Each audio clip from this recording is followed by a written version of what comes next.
right. Welcome to the Gaily's first video interview. We're sitting here with Jessica Salomon today. I'm Erica Jan, Tyrone Smith, the founders of the Gaily.ca, and we're really happy to have Jessica Salomon for our first video interview. Yay! She's really happy too. Yeah. Jessica is going to be, you prefer Jess?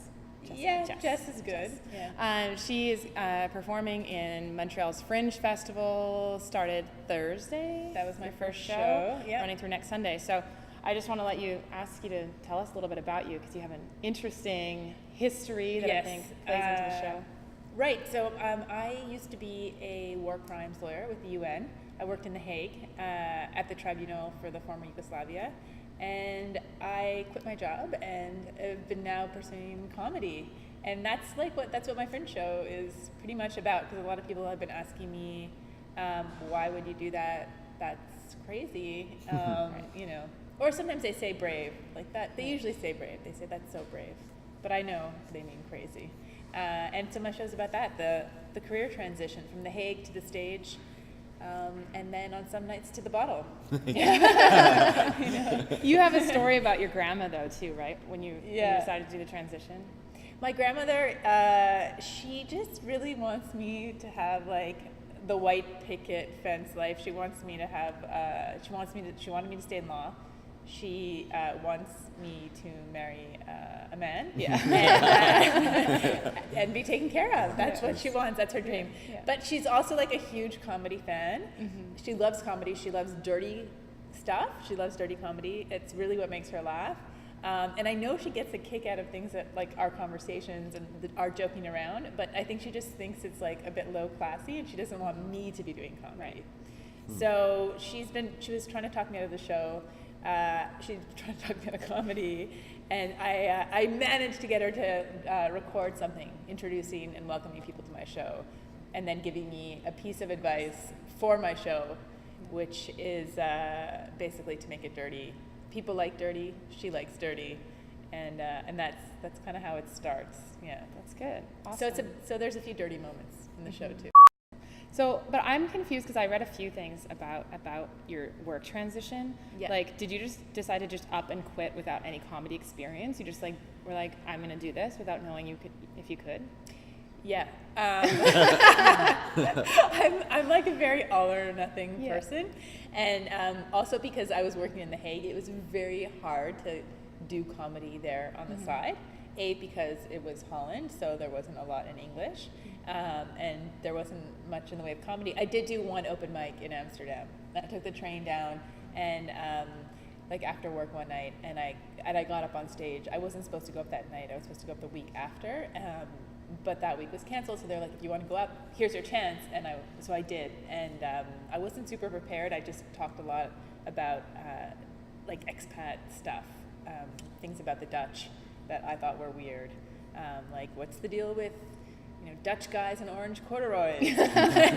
What's going on with that and stuff? It was orange horrible. Everything. Orange everything. Super weird pointy shoes, and splitting the bill. Like actually, they're really anal about like that expression "going Dutch." It's actually true, Anyway, so that was my first time.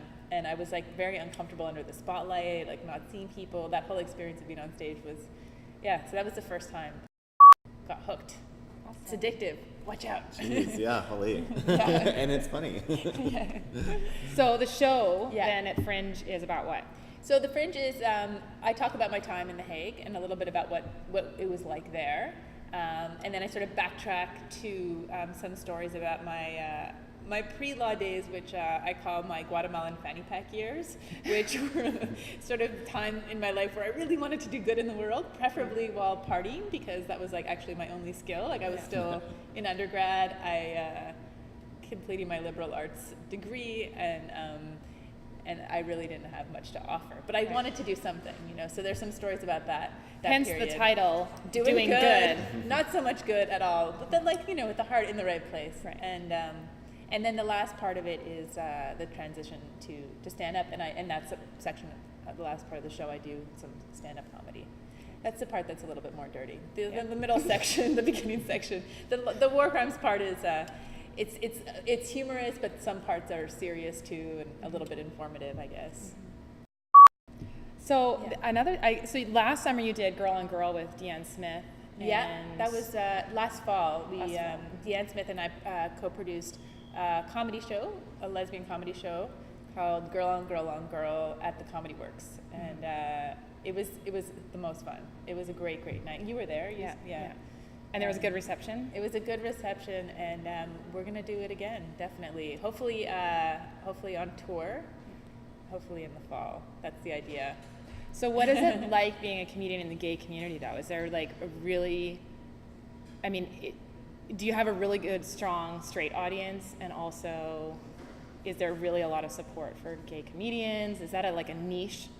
Well, doing gay material for gay audience. I have been doing a lot of gay material because I do talk about my life, and I was going through, I talk about my relationship, and I went through a breakup, and an affair I had, and so all of this stuff kind of is fodder for my comedy. Right. And so even I've been doing gay material in the comedy clubs and for straight audiences. So when I see that something works, when a gay material works for a straight audience, then I know that it's going to be great with a gay audience. Right. It's much easier performing gay material for a gay audience. The only thing is that recently, now that I've been single and I date guys and I date girls, I started talking about bisexuality, and not a lot of people do in comedy or maybe in general. A lot of people don't think it's something that exists, so they think it's totally made up, unicorns. Yeah. Gaddafi's conscience. That's something that I joke about. And anyways, but I did have one experience. It's sort of new material, but I was at a drugstore for a fundraiser, and there weren't many people there at the time. There was one group of gay women that were super into all the gay material, and I started talking about the panic I had about going to buy condoms after 6 years, because I'd been in this long relationship, and that I just have no idea what's happened to condoms, in the last 6 years. And they just started booing. Really? So I'm not sure how the bisexual material is going to go. Yeah. People are hostile to bisexuality sometimes. I understand, and I kind of get it a little bit. Yeah. I do kind of get it, but I like that there's this tension about it. So it's something I really want to talk about and explore more. Right. Okay. We have a couple of things we want to throw at you and see what you think about them. Some of them are word associations, and then some are just kind of to get your feeling about things. So I have two just to start. Have you seen Bridesmaids? Do you like it? And how do you tell us what you think about it? I love Bridesmaids. I'm a huge fan of Kristen Wiig. First of all, I thought it was a really, really good movie. I mean, I loved all the characters. I did find a lot of it really. I believe them. The relationship between the friends, the girlfriends. I bought into. I know, I guess a lot of people talk about the gross out scene and look, women can do gross out humor too when they're all just throwing up and diarrhea all over the place in their wedding, in that wedding store. That isn't something that cracks me up in general, with whether it's a guy that does it or a girl that does it. I'm happy that guys and girls can do it, and I know, and people were dying in the theater, so a lot of people love that. But I just like the whole movie. I don't know. But lots of people talk kind of about a glass ceiling in comedy, right? And so it's did that crash the glass ceiling a little bit? Do you think? I think, well, it showed that you can. It really, I think in Hollywood, it's just about making money, and if a movie written by women and starring women, if that can be a blockbuster, then that's all they really care about in Hollywood. I think it really just in Hollywood, it just comes down to money, Absolutely. More than prejudice so much. But you have to it's a bit of a catch-22, because if you're just putting out guy movies and those are making money, and women just don't have anything for them, and I don't know. Hopefully this will start more of a trend for them to put more money into female comedies. I hope so. Tracy Morgan. Oh yeah, okay. I just have to say I've been very involved with the Fringe stuff, so I haven't seen exactly, but I think he made some super homophobic remarks on stage. Something about if his son came home gay, he'd kill him. Oh, right. Yeah. Yeah. That's hilarious. That Right. is a great joke. Yeah. Yeah. I don't know. I don't know what to say. Comedians sometimes say ridiculous things. Right. I don't know if he has a pattern of this. Well, But he wasn't- I have to object to that Right, statement. obviously. And then when you hear that kind of thing, it does become harder to be a fan of someone that you might have, like, I loved Mel Gibson growing up. Like, I had posters in my room. There was another girl in my grade who was more of a fan, so she had to be the one that was like, hey, if you ever meet him, you get to marry him, you know. Yeah. But like, obviously now I can't deal. Like, I don't go to that guy's movies because he's like, Those and early he's movies are so anti-Semitic, good, you know. though. Yeah, But for he's sure. a good. He makes good movies for sure. He's super talented. But I just can't support him. Right. And I guess it's a similar thing. Right. Maybe with Tracy Morgan. Although I have to 30 Rock. I mean, I have to support Tina Fey. So. Right, but she's come out against Oh, his has she? statement. Okay. NBC and Tina Fey have. Good, so good. It's interesting to see what'll happen there if that's gonna If he's going to be kicked off the show. something, because she's taken really strong stands against Yeah. She's on gay rights and stuff like exactly. Yeah. Yeah.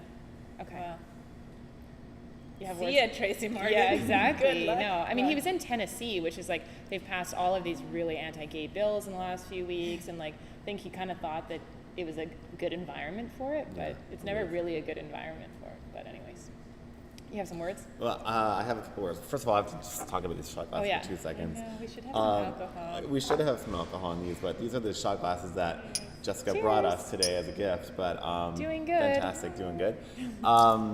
Words. We were telling you earlier, we have a little vaccination with kittens. So, do you like cats at all, or? I'm not a huge fan. I'm not a huge had to fan, throw but it like, out there. okay, no, but the problem is that there's been a couple times where there's a girl that I really like that has Yes. cats. All girls have or cats, I find. No, and then I pretend to be on board. Yeah. But You've got titties on the brain, because you're going. Montreal. Titties, no. Too much titties. Oh, God. Oprah Winfrey. Gayle. Gay. Yeah, best friends. Gay now. So gay. Jerry Osborne. Baby mama. Baby mama. Yeah. I like that. Or baby daddy. Lindsay Lohan. Jail. Jail. I don't know. Jail. I don't know. I just feel like that's what I've been.